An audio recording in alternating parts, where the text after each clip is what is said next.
Siqueira, colocar no papel aquilo que as pessoas comentavam já há algum tempo, né, sobre essa questão de modos na campanha eleitoral. Só que eles protocolaram uma petição com pedido liminar da Justiça Eleitoral, informando, protocolando junto com a petição, áudios, né, que demonstrariam que estaria havendo compra de apoios, né, inclusive com empregos públicos, né, empregos ali no Legislativo Estadual, que teriam sido objeto de moeda de troca da candidata Janaide, para se eleger, para apoio, inclusive, de liderança dos bairros.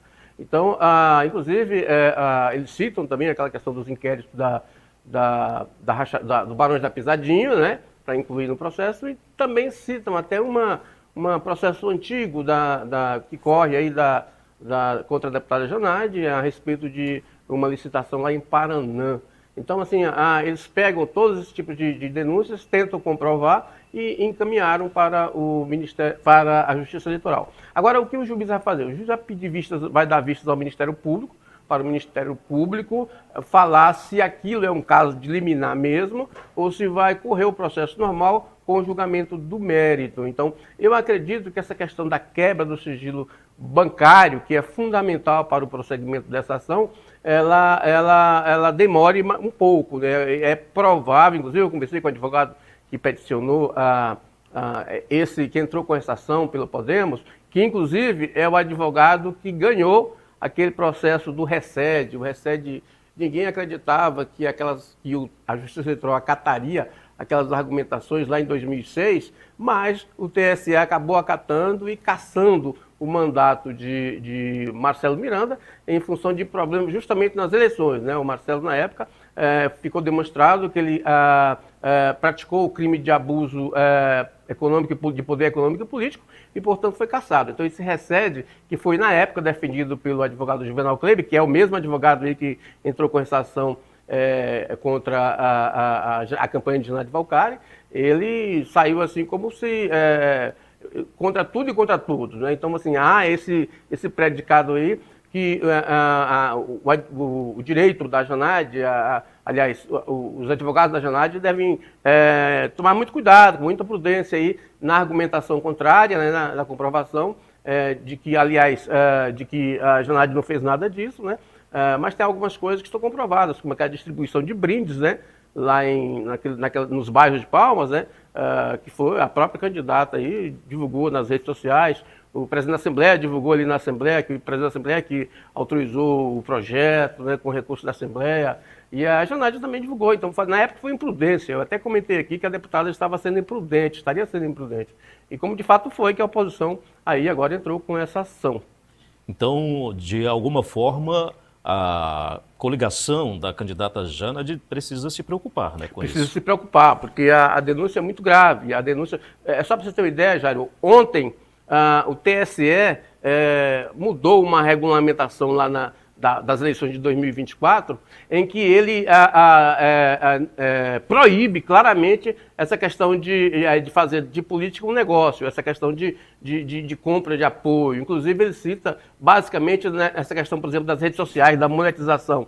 Como é que é isso? Uma pessoa, ela faz uma crítica a um candidato e aí faz o recorte, coloca nas redes sociais e termina fazendo uma propaganda para o candidato adversário e, por cima, a pessoa que divulga monetiza. Então, com base nisso, o TSE resolveu esclarecer de vez que essa questão de compra de apoio, de votos, de qualquer forma, ela é proibida e leva à cassação da candidatura ou cassação do diploma. Então, ontem isso foi decidido ontem pelo TSE, inclusive a ministra, a Carmen Lúcia, foi muito clara contra essa situação. Na verdade, eles julgavam uma ação que envolvia lá o Pablo Marçal, aquela coisa toda, então ela terminou dando esse recado para o Pablo Marçal e dando em São Paulo, e recado para todo o país, que realmente existe uma lei que proíbe terminantemente essa questão de compra de apoio, né, de fazer da política um negócio. A política é política, negócio é negócio.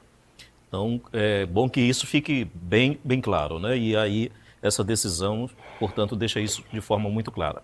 Vamos então agora à agenda dos candidatos à prefeitura aqui de Palmas, né? Então vamos colocar aí no telão para você acompanhar. Só temos aqui a agenda do candidato Eduardo Siqueira, desta quarta-feira, às 15 horas. Ele assina o compromisso com a primeira infância no Ministério Público e às 7 horas da noite tem reunião no Jardim Aureni. Os demais candidatos não encaminharam as suas agendas.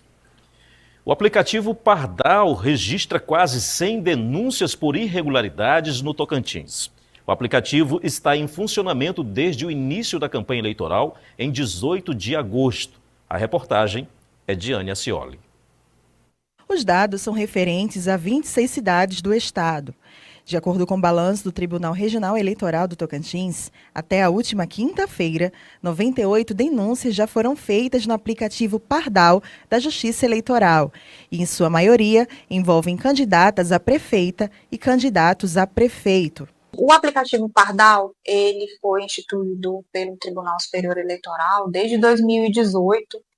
Nós contamos com essa ferramenta, que é uma ferramenta muito importante no fortalecimento da democracia, na medida que ela proporciona ao eleitor ter uma participação ativa na regularização e na fiscalização das propagandas eleitorais irregulares e também em outras formas de ilícitos eleitorais. No Tocantins, entre as cidades que mais registraram denúncias estão Cariri, Colinas do Tocantins, Filadélfia, Santa Fé do Araguaia e Brejinho de Nazaré. Já as duas cidades com maior colégio eleitoral do estado, Palmas e Araguaína, registraram 7 e 4 denúncias, respectivamente. Os demais municípios registraram de 1 a 2 denúncias. A população tocantinense deve ficar atenta às práticas irregulares e utilizar o aplicativo para denunciar infrações, podendo inclusive realizar de forma anônima. A participação ativa dos eleitores na denúncia dessas irregularidades é essencial para garantir a lisura do processo eleitoral. O eleitor, ao visualizar uma propaganda eleitoral que esteja em desacordo com a legislação, ou a prática de um possível ilícito eleitoral, um crime eleitoral, por exemplo, de compra de voto, de boca de urna, ele pode acessar o aplicativo Pardal e realizar essa denúncia diretamente à Justiça Eleitoral. O juiz eleitoral, ao receber essa denúncia, ele vai fazer a análise, das informações que foram prestadas.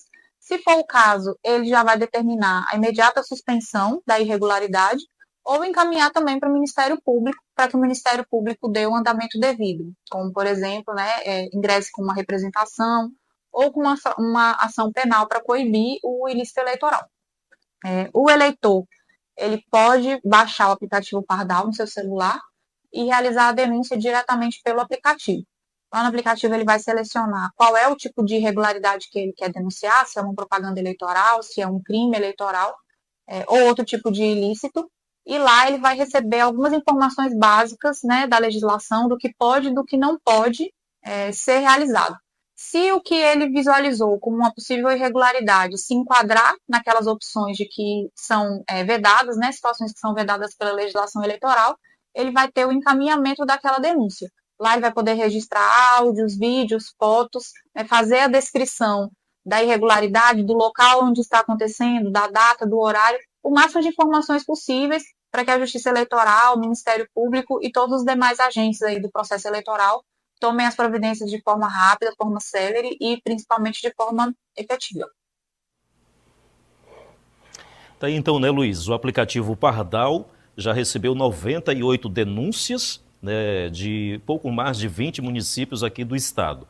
Agora, Luiz, eu acho poucas denúncias, 98 apenas, desde o início da campanha. O que importa, Jair, que é a primeira vez que o Ministério Público, que o TRE tem esse tipo de questão, esse tipo de instrumento mais detalhado, tanto que tem uma campanha, o TRE está com a campanha, inclusive que o SBT Tocantins é um dos parceiros dessa campanha, mas tem susto de efeito, viu, Jairo? Porque a população, de modo geral, ela ainda não tem noção exata das consequências desse tipo de atitude, Não a consequência só do voto, mas a consequência pessoal. A pessoa pode ser presa por crime eleitoral, Se ele for entrar lá, distribuir santinho lá dentro da urna, lá, dentro da sessão eleitoral, ele pode ser preso. Ele entrar com o celular escondido e fotografar o voto lá, ele pode ser preso. Então tem consequências pessoais, não só consequência do voto. Então é preciso ter muito cuidado quanto a isso. Agora, quanto ao número, como eu disse, a população ainda não está muito acostumada, porque para você fazer denúncia, há um impulso de você não concordar com aquilo que está sendo feito e o segundo impulso, que é você denunciar aquilo. E na cidade, no interior do estado principalmente, as pessoas convivem ali diariamente com as pessoas, né? Então eles têm ainda receio de que uma denúncia que ele seja feita, que ele tenha feito, mesmo que tenha ali a garantia do sigilo, ele ainda acha que esse sigilo não existe, que às vezes a pessoa que ele denunciou, ela pode ficar sabendo quem o denunciou na cidade do interior, e isso em cidade pequena realmente é muito delicado, né, Jair? Então, ou seja, ainda tem aquela questão do medo, né? Do medo. E também tem aquela questão também que muitas pessoas, né, Luiz, sobretudo nas cidades pequenas, onde às vezes a economia ela gira em torno da questão do serviço público, dos servidores públicos, aí eles têm medo, né, de serem perseguidos, de sofrer retaliações. Normalmente o prefeito e o coronel político lá, porque sempre todo interior tem um coronel político ali, né, que desfaz prefeito, normalmente a população depende muito dessa pessoa com maior riqueza ali na cidade. Existe muito no interior, né? Ou seja, existe um cidadão lá que tem a maior fazenda do município, outro cidadão tem mais dinheiro no município, então, e ele termina determinando os rumos políticos. E aí a pessoa fica com receio de denunciar, não acontecer nada com aquela pessoa, com aquele candidato, e ele saísse prejudicado, porque eles têm medo de que seja conhecida a verdadeira identidade dessa pessoa que denunciou o denunciado. Agora, também o que nos chama a atenção, Luiz, é porque agora há pouco, inclusive você fez referência à decisão aí da Justiça Eleitoral sobre a questão do uso dessas ferramentas de uma forma equivocada, até para monetizar, enfim, né, dessas tecnologias. Por outro lado, também essas tecnologias, quando bem utilizadas, elas podem ser uma grande aliada, como é o caso desse aplicativo, né? Sim, que é um aplicativo que está aí, pode ser baixado nas plataformas aí, as pessoas podem baixar, ter em mãos esse mecanismo de denúncia contra crimes eleitorais, né? Sim, e é de graça, né? Ou seja, a pessoa pode denunciar e pode ter informações diretas da fonte, né? Informações sérias, né? Verdadeiras, né? Sem precisar estar se orientando por mensagem de Facebook, de Zap. Então, ele pode ali acessar o site do TRE e acessar o aplicativo e vai saber de tudo, né? Ou seja, o que está acontecendo. Aliás, a transparência no TRE é fantástica, viu, Jair? Se você abrir no TRE, você vai saber lá quanto que o candidato está gastando, quanto que o candidato recebeu, quais são os processos que o candidato tem nas costas, né? Então, tem tudo lá, o patrimônio pessoal de cada candidato. Então, você pode saber aí em casa, só acessar o site do TRE ou do TSE, você vai obter todas as informações de todos os candidatos. É uma obrigação do político ser transparente, e a legislação eleitoral cobra isso muito bem. E vamos agora então à agenda dos candidatos à prefeitura do município de Gurupi. Então vamos ver na tela aqui, né, a agenda da candidata Josi Nunes. Às 16h44, ela faz caminhada no setor Bela Vista. Vamos então à próxima agenda. Cristiano Pisoni, às 7h40, ele realizou visita a empresas locais. Às 9h, visita ao comércio. Às 4h, ele participa de um treino de futebol com os jovens do Esporte Clube Castelo, no Centro Olímpico. Às 4h30, faz caminhada da mudança pela Vila São José e às 19h se reúne com a militância. A agenda do candidato Eduardo Fortes. Pela manhã, realizou visita aos pontos dos mototaxistas, também fez gravação de programa eleitoral para a TV. À tarde, ele tem gravação de programa eleitoral para a TV, também caminhada no setor Vila Nova e à noite, reuniões com candidatos a vereadores pela coligação. Luiz, só aproveitando aí a agenda dos candidatos de Gurupi, o que me chama a atenção também aqui nessas agendas dos candidatos, além das caminhadas que nós já comentamos aqui, é também essas reuniões com candidatos a vereador.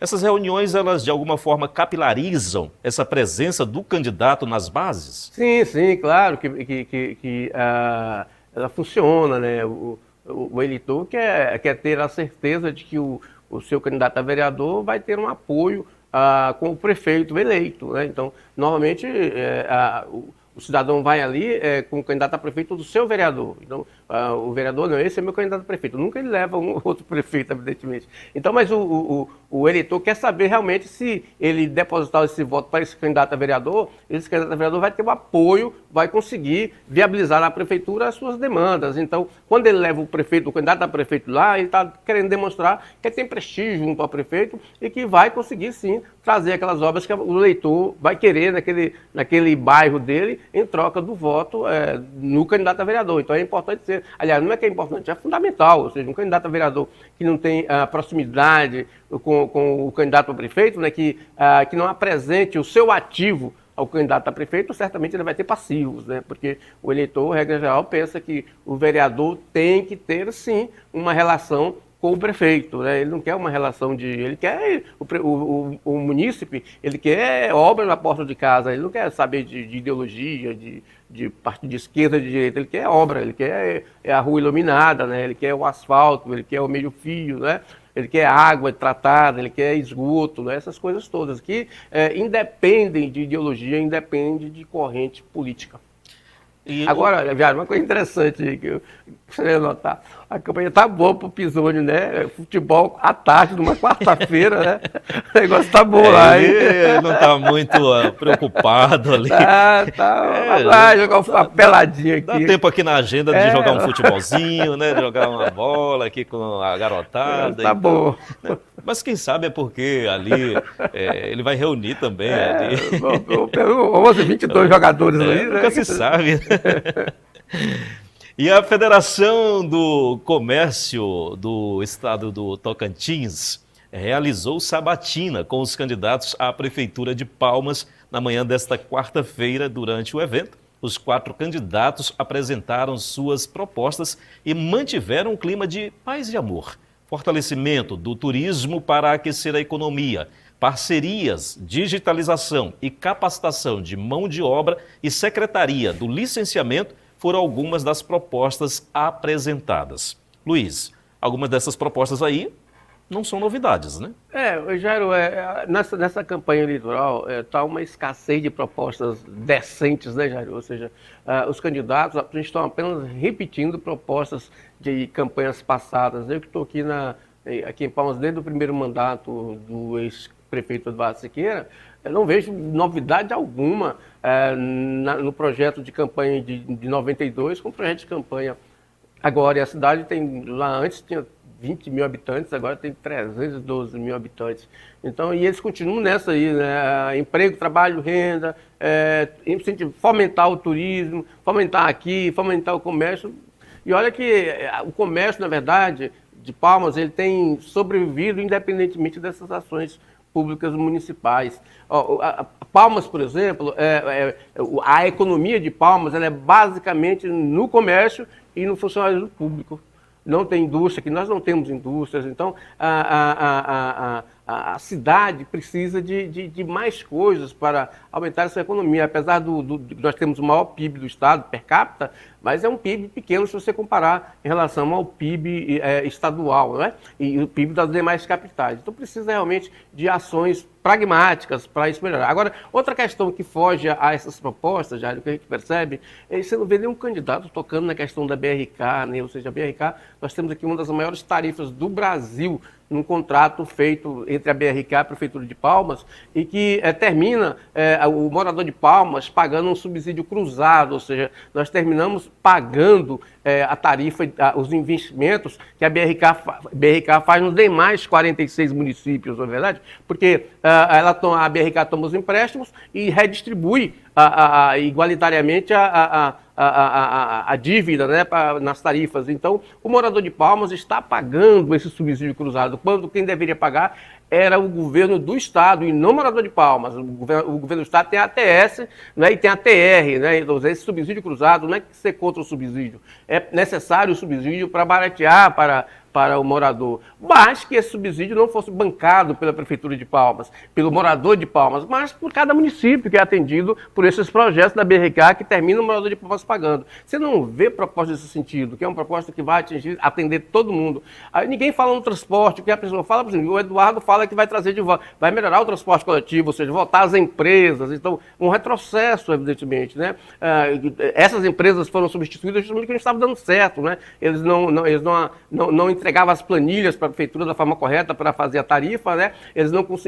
A prefeitura não tinha o acesso às catracas, né? Os números das catracas que as empresas não passavam, então aí ficava essa coisa. Então o Eduardo quer voltar a isso. Ninguém falar, por exemplo, num transporte coletivo decente, por exemplo, um BRT de Palmas, ela é longitudinal, ela favorece que você tenha um transporte de uma ponta a outra, porque nós não temos muito para a esquerda nem muito para a direita, nós estamos para o norte e sul. Ou seja, por que não se fala no transporte? Por que o morador de Taquari tem que pegar 2 ônibus para chegar no centro se Taquari está ao longo da Teotônio Segurado? Por que tem que pegar 2 veículos, sair de lá, fazer um transbordo? Não tem como. Ou do Aureni, tudo está ao redor da Teotônio Segurado. Ninguém fala isso. Ou seja, continua pensando em agora, estão querendo trazer as empresas de volta. Então, assim, eu acho que quando digo indecente, Jairo, é porque estão só passando o tempo, na verdade, os candidatos estão apenas passando o tempo para chegar até o dia 6 e ver o que dá, né? Porque essas propostas deles aí realmente só repete o que foi das campanhas anteriores. Inclusive, né, Luiz, por exemplo, você citou aí que são campanhas anteriores, que essas propostas já estavam aí sendo colocadas à mesa, mas você, por exemplo, não vê, de fato, propostas concretas sobre como atrair novas indústrias aqui para o Estado, de modo a gerar concretamente emprego para a população, sobretudo para a população mais jovem, né? Nós estamos vivendo uma nova época, que é essa época das tecnologias, né? Como criar, por exemplo, um polo tecnológico aqui em Palmas, uma vez que é uma capital que está localizada num local estratégico, né? Ela está no centro do Brasil. Claro. Ô, Jairo, né? Já houve governadores que tentaram fazer isso, mas terminou criando-se em Palmas a indústria de papel. Ou seja, o governo dava um incentivo fiscal e aí a empresa montava um galpão com os computadores e ficava daqui emitindo notas, ou seja, a mercadoria não entrava, não tinha emprego, nem isso, ficou aí durante muito tempo. O governo do estado, por exemplo, ele liberou em renúncia fiscal para empresários no ano passado, conforme o relatório que está lá no TCE, relatório de 2023, ele liberou o ano passado 2 bilhões e 190 milhões de renúncia fiscal a empresários. E qual a finalidade? Aumento de emprego, aumento de indústria no estado. Ou você já viu alguma indústria se instalando em Palmas? Qual indústria se instalou em Palmas esse ano de 2023, quando o governo renunciou 2 bilhões de impostos para empresários? Com essa proposta de aumentar emprego e movimentar a economia. Então, e isso não tem prestação de contas. Se você for lá no relatório do TCE, todo o relatório do TCE ele fala que o governo não conseguiu, não é só esse ano não, o governo não conseguiu comprovar o retorno, a contrapartida pelas renúncias fiscais. Porque os deputados aprovam e o governo aprova renúncias fiscais sem apresentar um projeto, que eles falam, projeto o projeto econômico, ou seja, para saber o retorno, para saber se compensa ou não compensa. Aonde é que ele vai encontrar a renúncia de receita? Você tem que ter uma outra receita para colocar no lugar. Então, onde está isso? Ninguém sabe. Né? No caso do Estado, 2 bilhões de reais é o mesmo valor que o governo tem no orçamento desse ano para aplicar na saúde. Houve indústria, apareceu alguma indústria aqui em Palmas? Onde está? Então, aí quando o prefeito tenta falar que vai fomentar a indústria, você vai por quê? Então, o Palmas tem distrito industrial desde o começo da cidade, tem área para distrito industrial. Que empresa está lá no distrito industrial? Que indústria está lá? Salvo aquelas indústrias de pequeno porte, marmoraria, torneadora, aquelas coisas todas. Não tem na área industrial, agora tem comércio. E os candidatos precisam se atentar para isso, né? Porque é isso que a população, de alguma forma, é que dá quer, emprego, né, Jairo? Exato. Vamos então agora à agenda dos candidatos à Prefeitura de Araguaína. Vamos então lá no telão. Candidato Wagner Rodrigues, pela manhã, reunião com apoiadores e agora à tarde e à noite ele realiza caminhada no comércio de Araguaína e também em reunião com apoiadores. Vamos então agora à agenda. O candidato Jorge Frederico não encaminhou a sua agenda de hoje. E os 4 candidatos à Prefeitura de Palmas assinam nesta quarta-feira o termo de compromisso com a primeira infância, comprometendo-se a implementar uma série de ações e políticas públicas voltadas às crianças com idade de 0 a 6 anos. O termo "Eu me comprometo com a primeira infância" foi proposto pelo Ministério Público do Tocantins. Confirmaram presença os candidatos Eduardo Siqueira Campos, Jana de Valcari, Lúcia Viana e Júnior Gel. A ideia do termo de compromisso é do Centro de Apoio Operacional da Infância, Juventude e Educação, órgão do MP com atuação centrada na proteção dos direitos das crianças e adolescentes. A intenção do Ministério Público é estender a iniciativa para outras cidades, garantindo um cuidado amplo para a fase da primeira infância. Em Miracema, o mesmo documento será assinado por candidatos a prefeito das 3 cidades da comarca Miracema, Lajeado e Tocantinha. Também nesta quarta-feira, na sede das Promotorias de Justiça de Miracema. Esse documento é uma proposta do Ministério Público, né, Luiz? De fato, para garantir que o direito das crianças sejam respeitados, né? Qual a importância dos candidatos participarem de um encontro ou de um evento como esse e assinar esse documento?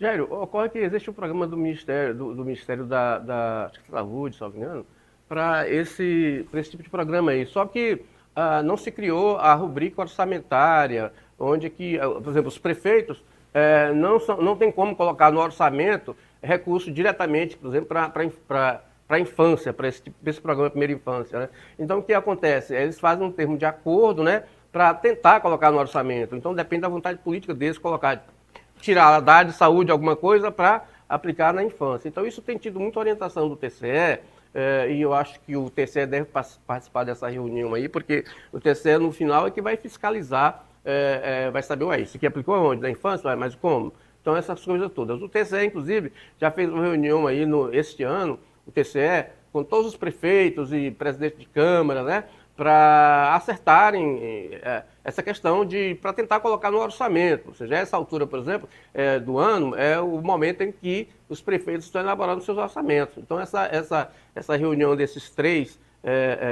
candidatos aí, ela vem a calhar como se fosse uma espécie de educação, bem educação mesmo, porque o orçamento do ano que vem ainda é a administração, a atual administração que tem que fazer. Então, para 2025, por exemplo, se a prefeita Cíntia Ribeiro não quiser fazer isso agora, ela não faz, porque não é obrigatório.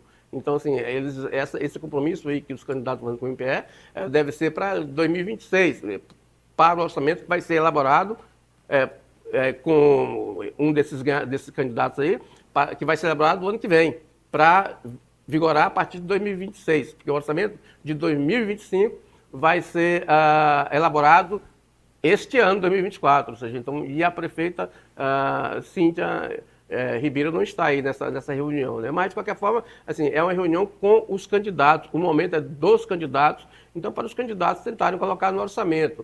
Se não colocar no orçamento do ano que vem, se não tiver no orçamento elaborado por Cíntia, tentar encontrar uma brecha para destinar recursos para essa primeira infância, né? Porque se não está no orçamento, é porque até hoje, Jairo, os prefeitos não têm muita afinidade com esse tipo de coisa aí de colocar recursos para criança lá, né? Aquelas pessoas até 16 anos. Eu não tenho essa rotina, então aí tem que forçar a barra, porque não é uma obrigação constitucional ele colocar isso. Então ele tem que forçar, tem que ter ou a consciência de que é necessário, ou então tem que ter alguma forçada de barra aí. E o TCE trouxe, eles foram muito receptivos ao TCE aí no início do ano, e agora os de Palmas terão essa conversa com o Ministério Público, Ministério Público do Estado, né, que é importante também, esse endosso do Ministério Público para o caso de alguma contrariedade jurídica lá na frente. Luiz, a gente tem pouco tempo, mas muito breve. Esses documentos, por exemplo, que os prefeitos ou os candidatos a prefeito estão assinando agora, termos de compromisso, como por exemplo esse que eles vão assinar agora à tarde, já assinaram também com a FEComércio hoje, já assinaram aí também com a CDL, né, e outras instituições, né? Esses compromissos, até que ponto eles de fato comprometem o candidato a cumprir aquilo que eles assinaram? É só político, né, Jair? É um compromisso apenas político, até porque eles não são obrigados a cumprir.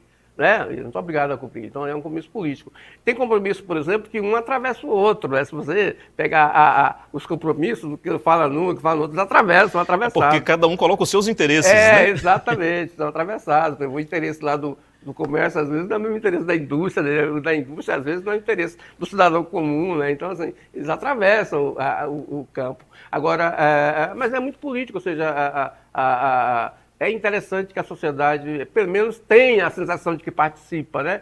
Porque, na verdade, a sociedade, a administração pública, ela é sócia, tem o cidadão e a economia como sócios, né? Ou seja, um depende do outro, né? E se você for mais adiante, o prefeito é um empregado de toda a sociedade, né? Então, mas nessa questão que os empresários buscam mais é a questão mais tributária, a questão de atendimento nos seus negócios, né? Desburocratização, aquela coisa toda. E aí, nesse caso, eles se tornam sócios do prefeito, né? Tá certo, então, Luiz. Bom, o Norte Eleições desta quarta-feira, dia 18, vai ficando por aqui. Agradecendo aí ao Luiz Armando. Amanhã estamos de volta.